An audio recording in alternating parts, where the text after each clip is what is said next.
Namaste and welcome. Welcome to our Sunday meditation. Welcome to our time of turning inward and ascending upward. Let us begin today with a meditation.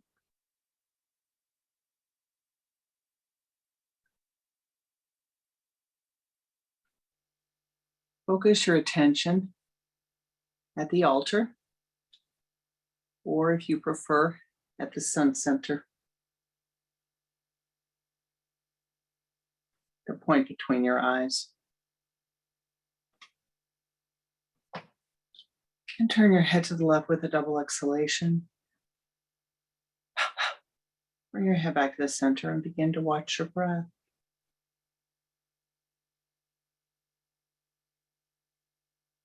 Take 3 long inhalations and exhalations, letting everything release from your mind and your body, all the tension.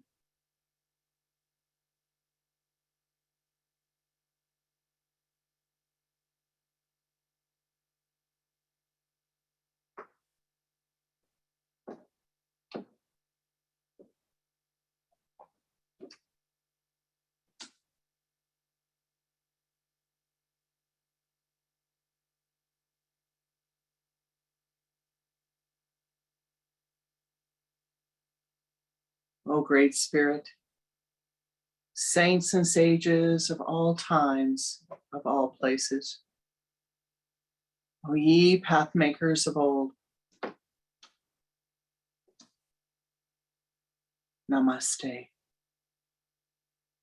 Most beloved gurus of the holy Kriya lineage, Namaste. Most beloved Lord of life in all of your names and all of your manifestations,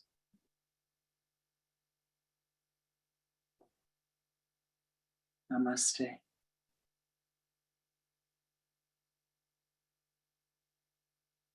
Sweep clear our paths. Remove the confinement of our karmas. Let us expand our horizon of awareness to know life as it is.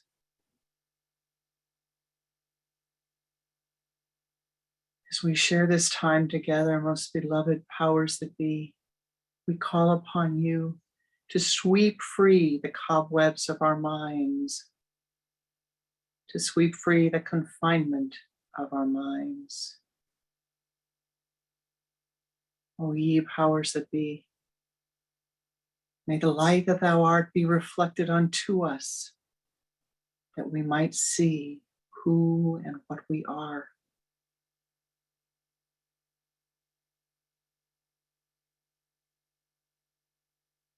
Focusing your attention at the sun center, continue to watch the breath.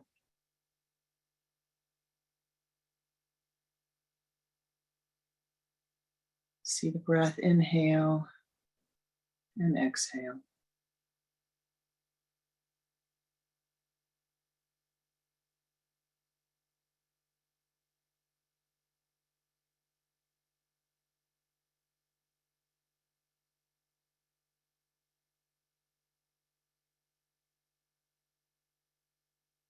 Now use the sipping breath, sipping through your lips as if sipping through a straw, inhaling the cooling energy of life, and then double exhaling through the nostrils.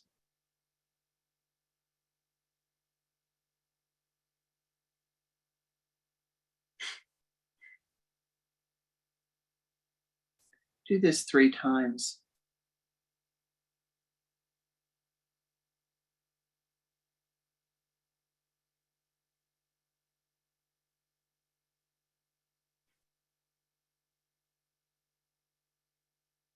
Feel that cooling energy of life.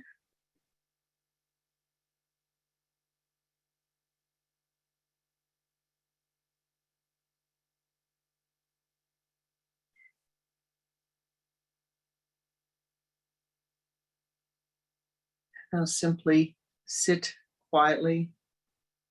Allow the breath to breathe itself. Focus your attention at your sun center, the point between your eyes.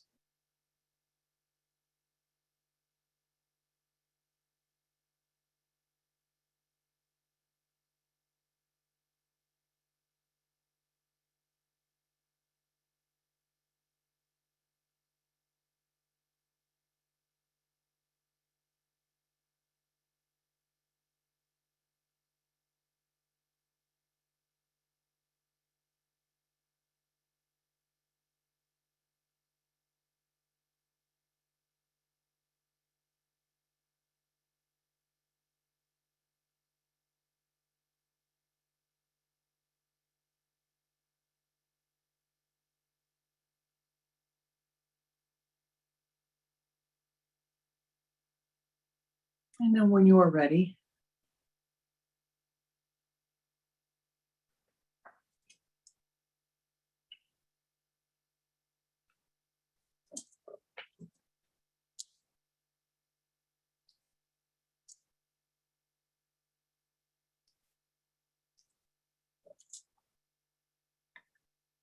release the attention.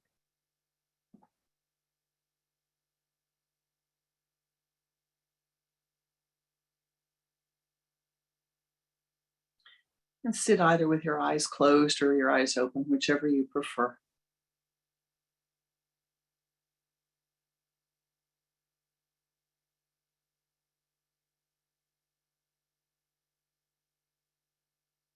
You've heard, I suppose, the story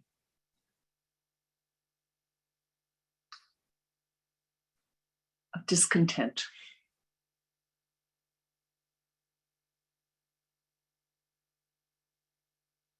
Was upon the earth a king, or a person that in many cultures would be considered a king, a person who lived with great, great ease in their life. We'll say it was a king. The king had a home.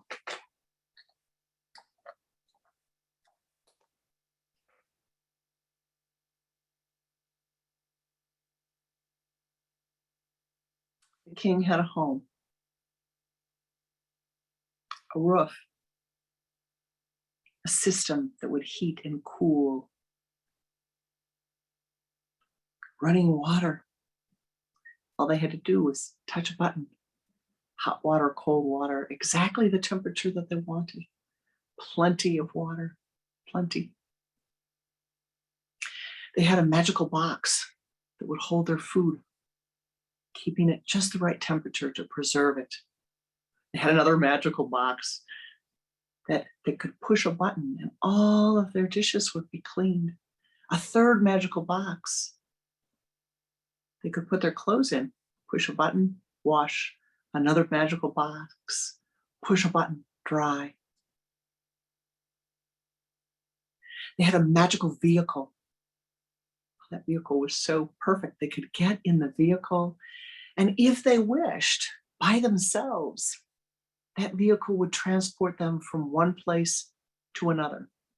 If they wanted to take somebody else, they could. If they wanted somebody to drive them, they could, to run this magical vehicle. But they could go by themselves. And then they had this incredible, incredible magical orchestra. It had a memory. It was unbelievable. At any time, they could push this button and that button and this button. And that orchestra, that orchestra would play music from 100 years past, 200 years past. It would play choral music. It would play orchestral music. It could play country music and rock and roll music and reggae and jazz and blues.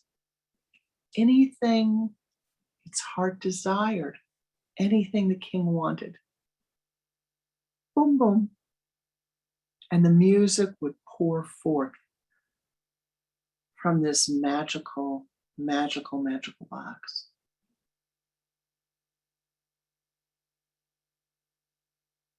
But he was discontent. He had clothes to wear to cover his body, to keep him warm or keep him cool, shoes that covered his feet, and the food. Let me tell you, the food. He could have food. He could have mangoes in the middle of winter. He could have papaya in the middle of winter. He could have watermelon in the summer, or celeriac, or potatoes, or lettuce, or tomatoes, or Brussels sprouts. Anything he wanted, he could have. There was no limit for this king. And yet he was discontent. He could have chocolate, ice cream, bars of chocolate, peppermint and cinnamon. And yet he was discontent. He was unhappy.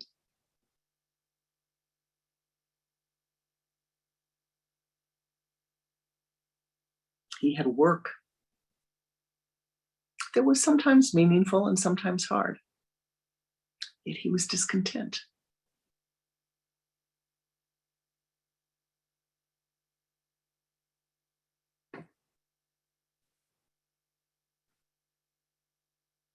One day,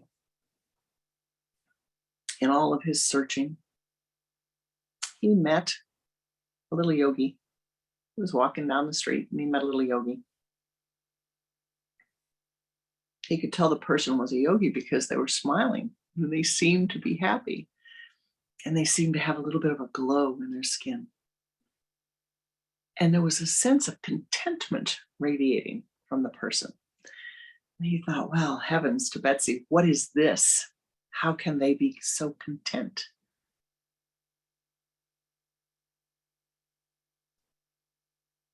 Hi.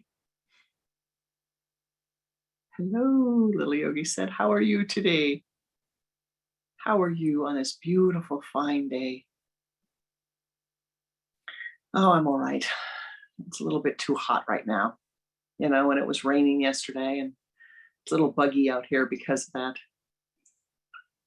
And the yogi said, oh, yes, but look, the sun is shining. You're in good health.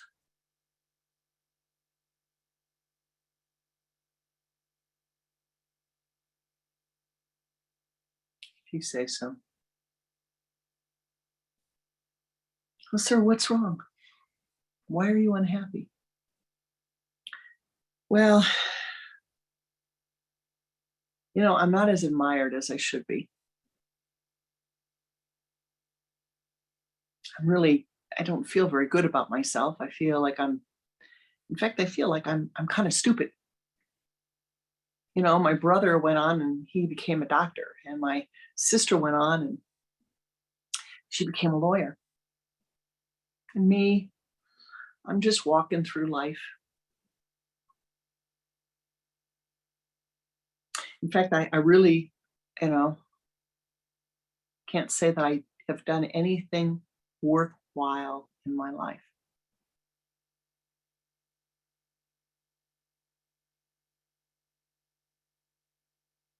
I don't feel very good about myself, the king said. I keep finding and working and striving to find some way to make my life meaningful. Why did I incarnate? Why am I here? What would make my life meaningful? I don't know what to do to make my life meaningful.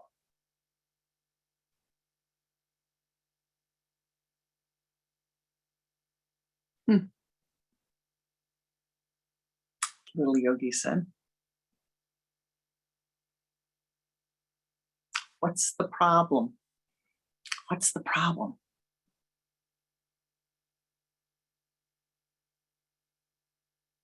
And as they walk along, they're walking.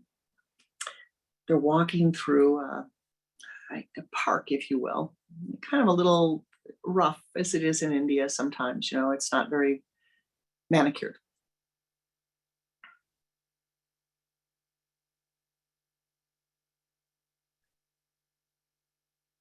King is trying to get the man to say, what's the problem? Yeah, and he's just grousing, he's grumbling, he's not able to give an answer, like you and me, right? And so as they walk along, they see a bush, a big bush. The yogi says, tell you what, why don't you go over and hug that bush? You want me to hug a bush? I mean, really, yeah, it looks like a nice bush. Why don't you go hug that? Why don't you go hug the bush? All right, you're the yogi, not me. Goes over, and the yogi says, give it a big hug. Bushes, they like to be hugged. Give it a big hug.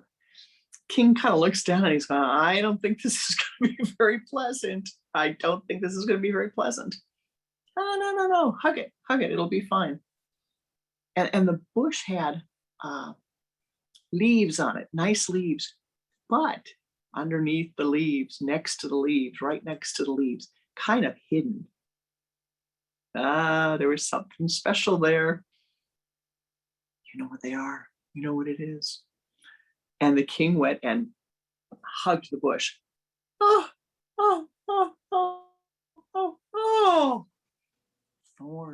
Thorns. Oh my gosh, here he's hugging this bush and it's got beautiful flowers at the top. Beautiful flowers coming out. Beautiful green leaves. And oh my gosh, there's thorns on the bush. Oh, how could you ask me to do this? Oh, what are you doing? Yogi says, well, step back, let it go. Oh, King steps back. Oh my gosh. What did you do that for? What were you trying to hurt me? Did you want all of my wealth? Why did you ask me to grab that bush?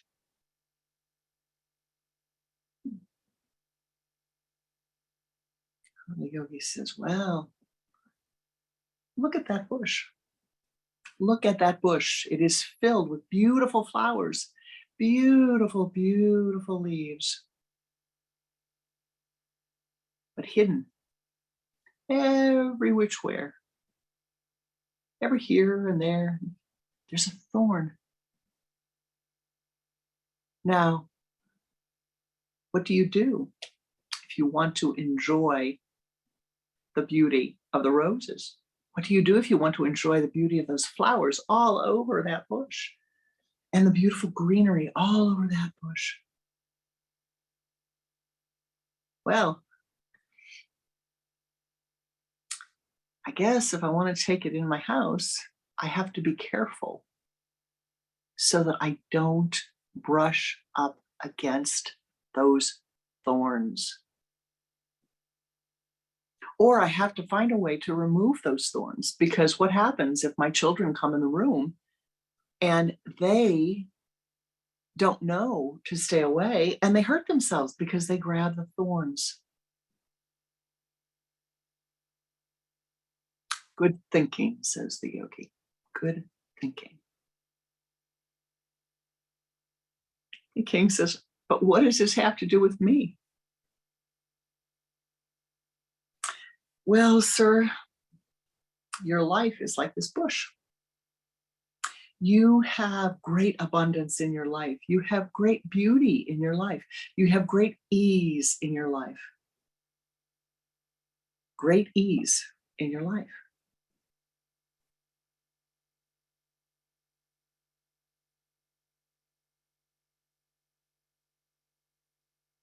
But the discontent that fills your mind,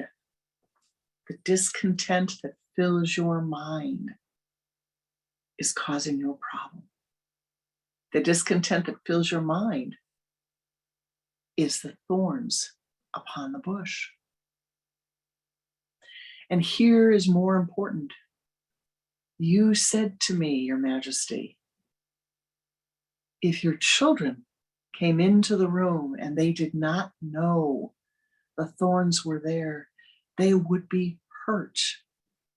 They could be hurt by those thorns. Ah, Your Majesty, the whole world, you are part of life. As you hold those thorns, it is the discontent of your mind, and that radiates forth. Your children are hurt. With your insecurities, your children are hurt. Others are hurt. People are hurt. Your friends are hurt because you are holding on to the hurts of the past. You are clinging to them. You cannot see the mirror of your own goodness.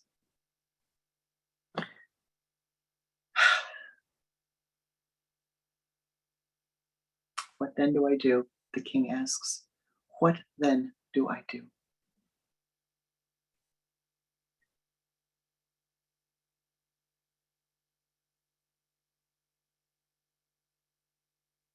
Well, my beloved, it's you, it's me, it's essence.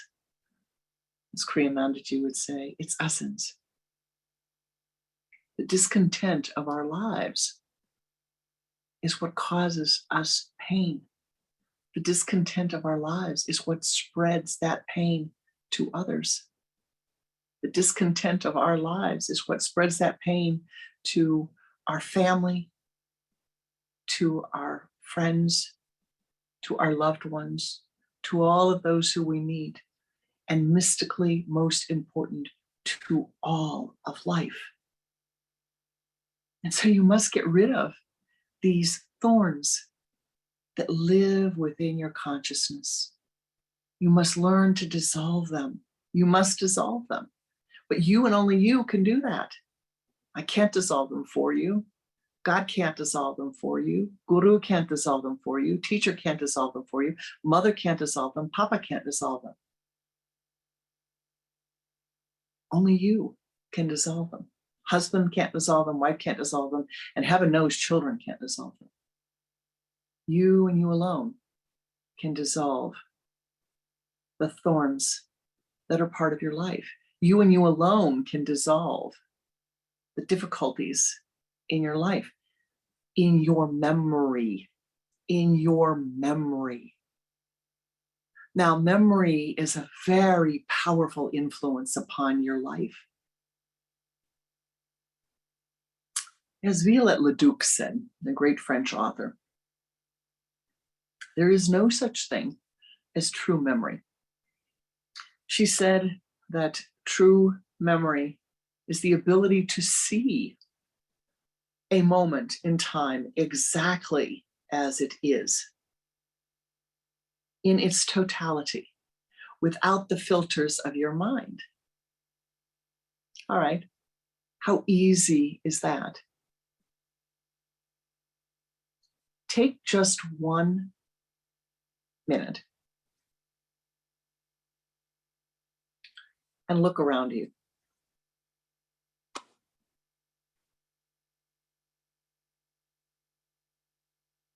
Now shut your eyes.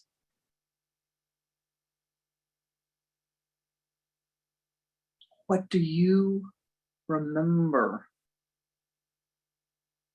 of what you have seen?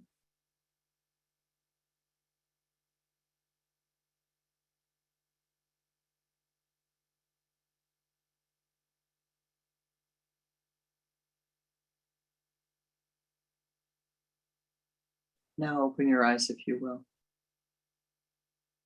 and look again to see how clear your memory is of that given moment. What happens is that we filter our memories. We filter them, in some sense, people will say, with a color, a light. Mystically, you filter them with the filter of your ascendant, if you know astrology. You filter everything you see with your biases and your prejudices without you knowing that, without you being aware of it, without you saying, oh yes, I see. Here's my bias, here's my prejudice, I see. Now, everything that you see and do in your life is filtered through the lens of your past experiences, past lives. It is filtered through the memories of your ancestors that live within your red cells, your blood cells. It is filtered by your culture. It is filtered by your family.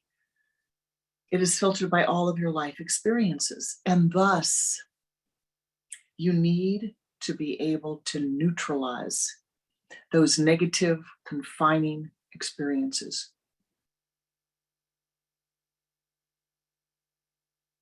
A while ago, a young man wrote me a note, and he said, you know, I've really never thought of myself as smart. In fact, I don't think I'm smart. I wanted to go to college, but I couldn't go to college. I went to a trade school instead, and I learned a trade. And I did well at my trade. I did that very well, but I'm not smart. Yes, I have a child. Yes, I have a spouse. Yes, they love me. Yes, I love them.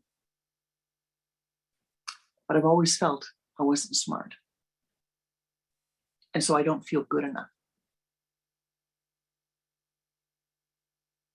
And I wrote back and I said, Neti, neti, neti, you must remove that thought from your aura. You must remove that thought from your aura. Now, for that person, it was a theme that they carried through their lives. What's the theme? The lack that you feel in your life. What is the lack that you feel where you genuinely think,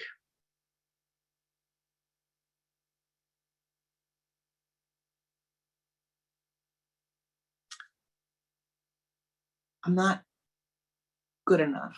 All these things that I'm doing, all these ways that I am being, it's not the way that I envisioned it. It's not the way that I wanted it.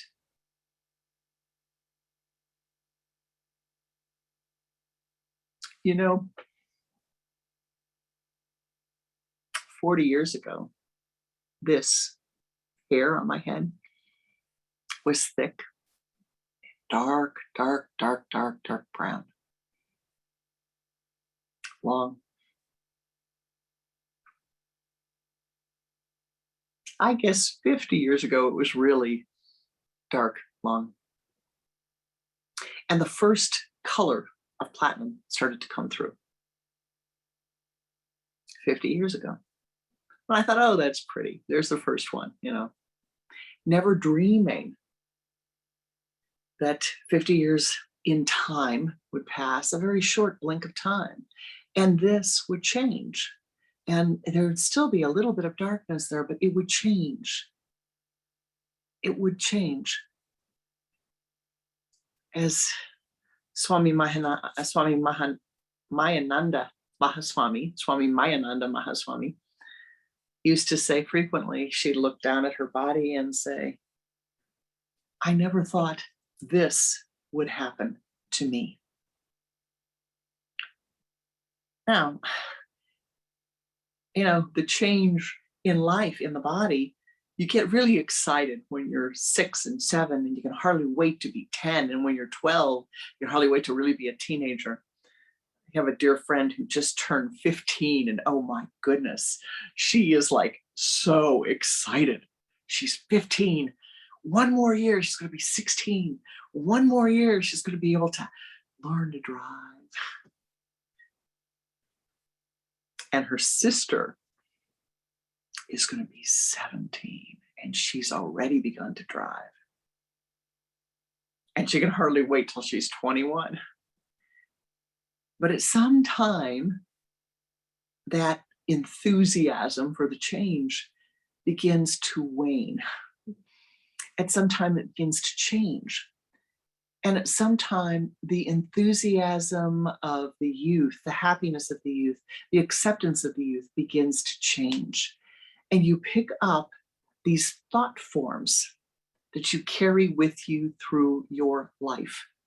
Now, the thought forms are eternal. The thought forms are eternal. Remember that. They only rise in your mind when you become relative to them. And it's no thought is any better than any other thought.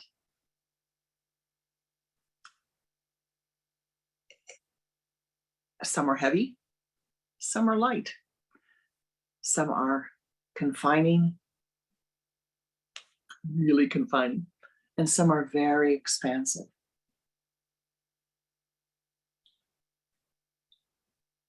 But why are you here? What's the purpose of your life? What is the purpose of your life? Why did you incarnate? Well, it doesn't really matter if you know that or not. If you don't know it, just seek to be happy. Seek to understand how to calm the nature of your mind. Seek to understand how to let go of the biases and prejudices of your mind. Seek to understand how mystically to give back to life. What can you think? What can you do? What can you say that is going to be of service to life, that is going to be of help? And here's the rub. Oftentimes when I say this and people think of this, they think their life is going to be like Mother Teresa of Calcutta. Mother Teresa of Calcutta started an order of Catholic nuns, and those Catholic nuns served the poor people of the slums of Calcutta her whole life. People looked at her and thought she was a saint. People looked at her and thought she was close to God. And after the end of her life, her spiritual confessor, her spiritual guide, a priest in her tradition, did something that I'm not sure, certainly something I don't think she would have wanted done, but something that has brought her and will bring her great, great, great merit. He published her private letters to him. The letters in which she expressed doubt about her purpose. The letters that she expressed doubt about the meaning of her life. The letters in which she expressed doubt about her ability to truly help anyone. The letters in which she expressed doubt about the way she had lived her life.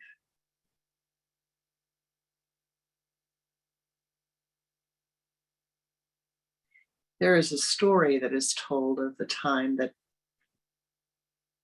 Mother Teresa went to visit the man who was known as Cardinal Cody, another Catholic bishop. I think it was Cardinal Cody that she went to visit. It was one of the Catholic cardinals. She went to the cardinal's mansion, and the chef came out and brought a cup of tea and a plate of sugar cookies that had been made just for Mother Teresa and the sisters who were with her. She thanked the cardinal and she said, "I'm sorry. We'll be happy to share a sip of tea with you. But we cannot take food in your home."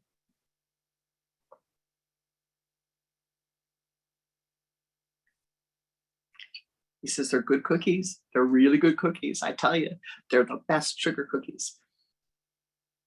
And she smiled and she said, "I'm sure they are. But one of our vows is that we do not take food in other people's homes. If I take food in your home, Father,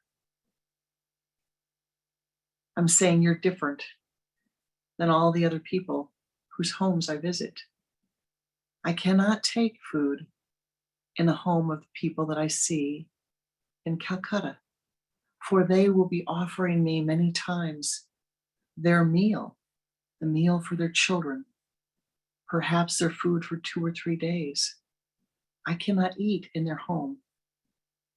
And I will not differentiate or make a judgment about whether you have enough to offer me or they have enough to offer me.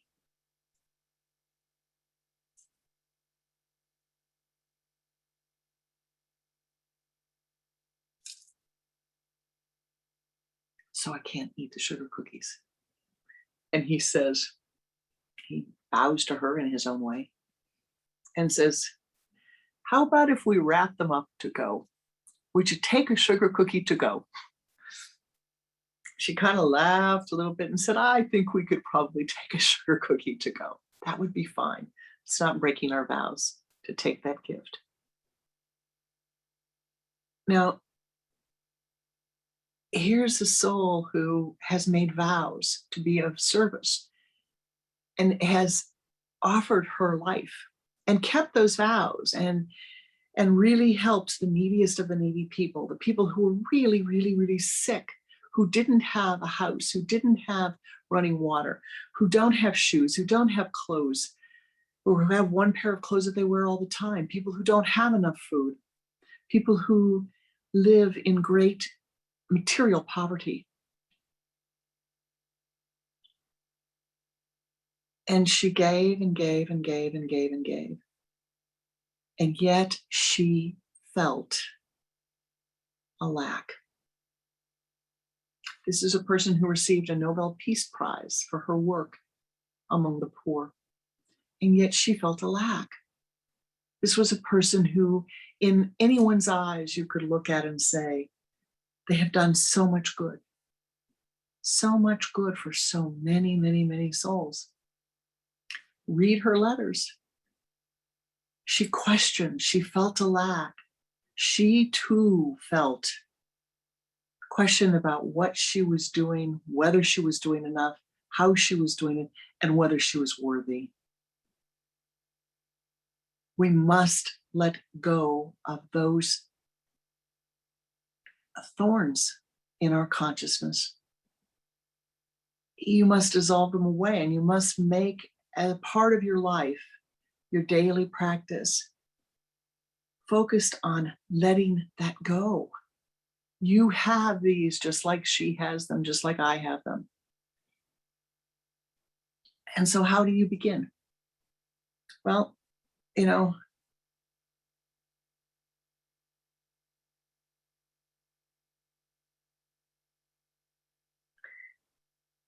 one more story. You begin by changing your perspective.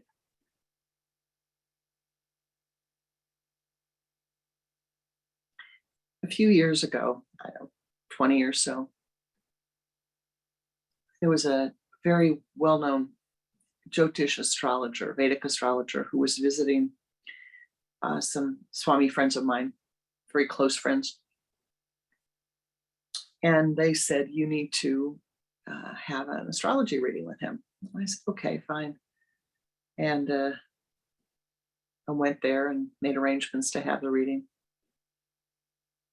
And he said to me, you are a multimillionaire. You will always, in this life, not have to worry. You will have multitudes of money, multitudes of wealth. I went to my friends afterwards and I said, well, I don't quite know what he was saying. Swami Tejasananda said to me, look at where he's coming from. You live in a house with running water. You live in a house with heat and air conditioning. You have 4 walls. You have windows that open. You have gardens around your house. And you have a car. In most villages in India, a person with a car is considered to be very, very, very wealthy. A person who has a stove that lights is considered to be very wealthy. A person who has a bathroom inside and running water is considered to be very wealthy. And my beloved, this is the way it is through much of the world. The ease that you have in your life is great. Most of you, you wouldn't be here today. You wouldn't be with me in this meditation. You wouldn't be listening at a later time, whether it's this week or 20 years from now, if you didn't have this beautiful blessing of technology to listen, to watch, to hear. That's great wealth. Cultivate gratitude every single day for that which you have drawn into your life. This isn't luck. God didn't put his hand down and say, well, I'm going to give to this person, but not to that person. No, you have drawn it into your life. You have created it. Know that. Know that you have done that. Be blessed by that. And begin again daily, daily, daily, daily, daily, daily. Take 5 minutes. Take one thing, just one thing in your life, one little thing. Shoes, for example. Not just shoes, but shoes that fit you. Shoes that don't really have holes in them. I bet most of you have shoes that don't have holes in the soles. I hope all of you have shoes that don't have holes in the soles.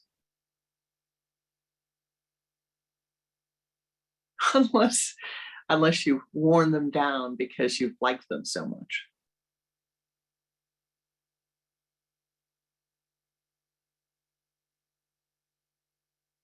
Shoes. Fit to your feet. Do you have a pair? Do you have 2 pair? Do you have one for winter and one for summer? Do you have sandals? Just take one pair that you particularly like and think for a moment of how that pair of shoes got to you. Who designed it? Who made it? Who built the factory it was made in? Who created the machines that made it? Who trained the people that made it? Who fed them? They had the energy to come to work. Who strung the electricity and built the walls and built the floors from the factory?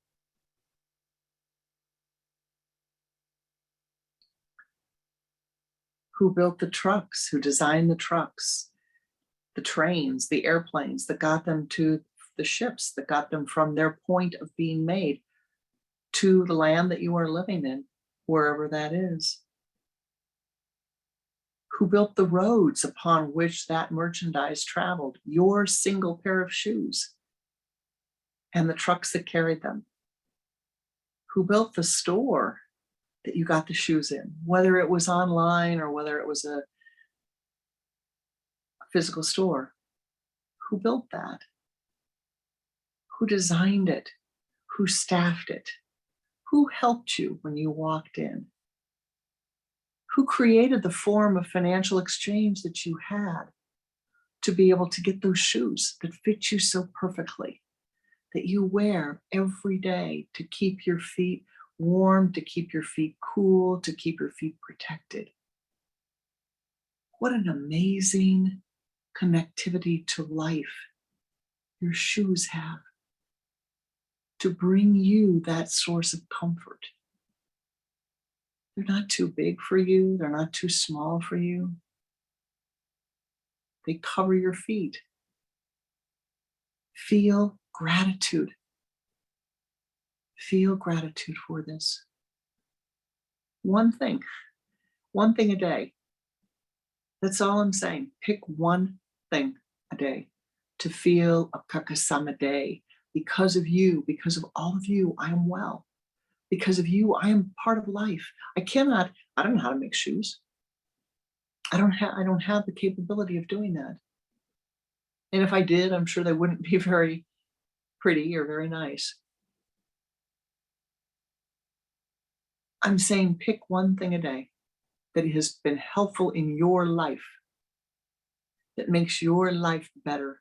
One thing. And think about how it came into your life, how it came into manifestation, how it came into being, and how blessed thou art. One thing. And you will find that you will prime this pump of gratitude. You will prime this pump of appreciation. And you will begin to see how you are a part of life. And this is key, how you are a part of life. Learn to become aware, consciously aware of how you are a part of life and interdependent upon all life. And this will be of help to you. Now, the second thing is really getting rid of these self-doubts.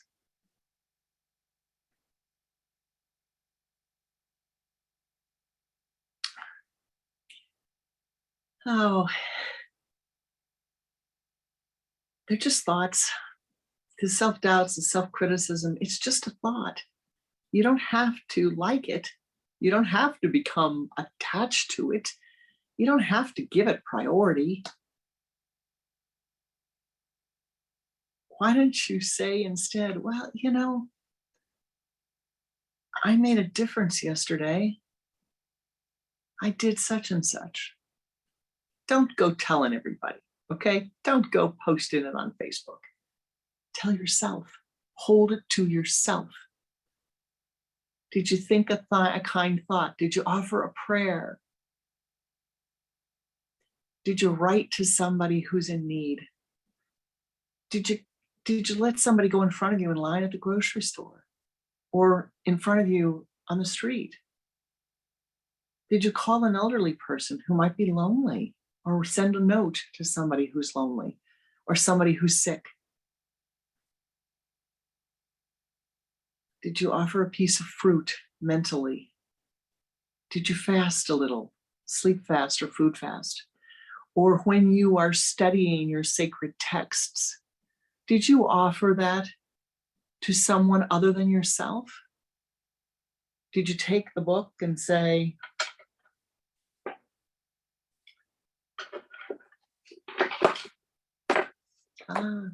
as I study you, may all who are in need have this wisdom? I just gave you a very ancient mystical technique. You're picking up a book to study. You take the book, this beautiful book, the Bhagavad Gita, and you go like this. You hold it in your hand, right hand, if you're right-handed, and you page with the thumb from the left hand, thinking, may all who wish to learn receive this. And then you go the other direction. 3 times at least.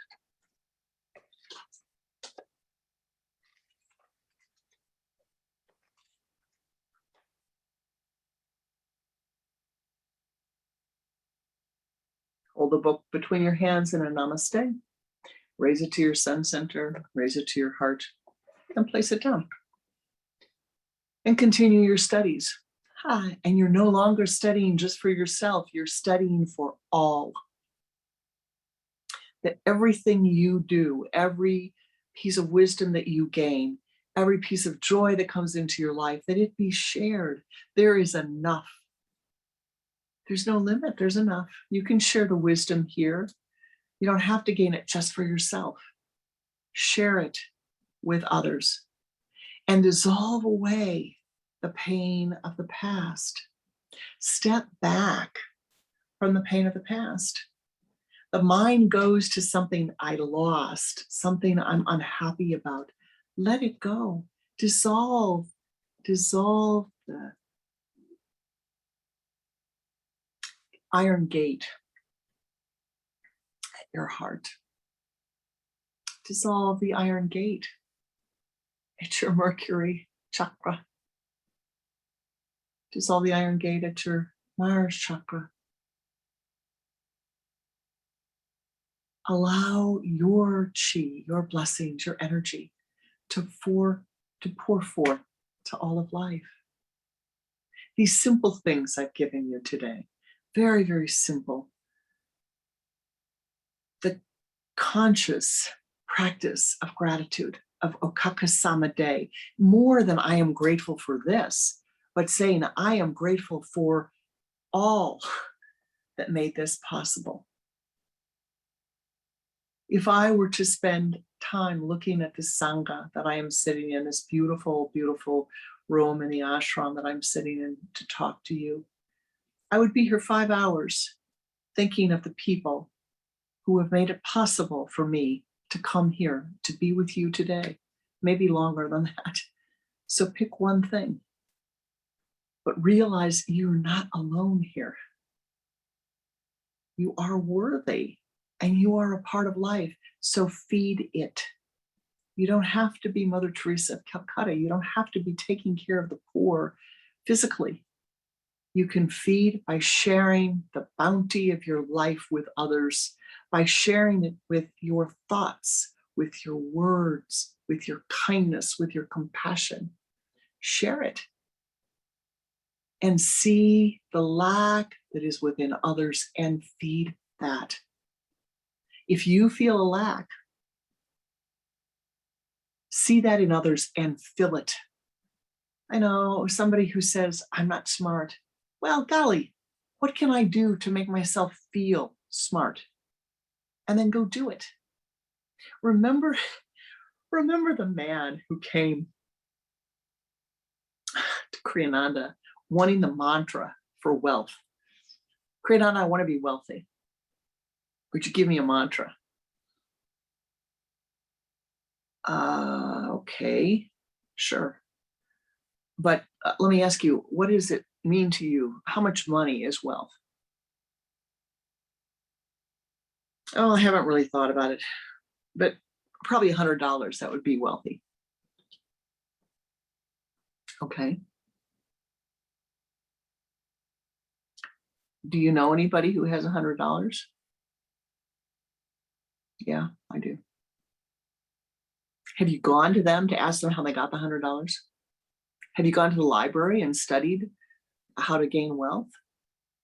Have you gotten training to get work to get that $100? No. But the mantra will work. Just give me the mantra, Kriyananda. Just give me the mantra. Kriyananda says, beloved soul, if I give you the mantra, do you know how many hours and days and repetitions you will have to spend to draw wealth into your life by chanting the mantra? Why don't you do a little Kriya along with chanting the mantra? Do a little Kriya. You're here on the earth plane. Use the resources of the earth plane, my beloved. And chant the mantra. Chant the mantra, chant the mantra. But today I'm saying to you, with the moon in Cancer, know how to nourish yourself. Learn how to nourish yourself. Learn how to see your goodness. And if thoughts of criticism, of confinement, of cruelty, of negativity towards yourself arise, think about how you would feel if you heard somebody that you love dearly speaking in that way about themselves. What would you do if your most beloved child, your most beloved friend, your most beloved lover said those things about themselves? You would be hurt.